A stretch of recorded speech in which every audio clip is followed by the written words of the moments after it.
რას ნიშნავს ინდივიდუალური ღაბაში? ისევ ამ თემას უბრუნდებით. ინდივიდუალური ღაბაში არის ფეხსაცმელში ჩასაფენი, შესაძლებელია იყოს სუპინატორი, პრონატორი, ორთოკორექტორი. ტერფის ყველა სახის დეფორმაციის დროს გამოიყენება. ეს არის ბრტყელტერფიანობა, ვალგუსი ჰიპერპრონაცია, ვარუსი ჰიპერსუპინაცია, მაღალი თაღი, ნანგლისებრი ტერფი, ყველა სახის დეფორმაცია მოკლედ აბსოლუტურად.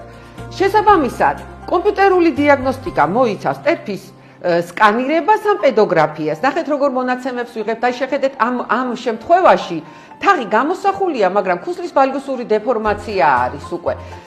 ამ მონაცემის საფუძველზე პროგრამულად მუშავდება ეს მონაცემები და იჭრება ინდივიდუალური ღაბაშები. ვიყენებთ გერმანულ და ბელგიურ მასალას, ასევე გერმანულ და ბელგიურ პროგრამულ სისტემას. ღაბაში მზადდება ინდივიდუალურად ფრეზის მიხედვით, სწორ პოზიციაში აყენებს სტეპს, აძლიერებს რესორულ და ტუმბოს ფუნქციას. ხსნის აბსოლუტურად ყველა ჩივილს, ეს არის დაღლა, ტკივილის სიმძიმის შეგრძნება და რაც მთავარია, გიცავთ შემდგომი გართულებებისგან.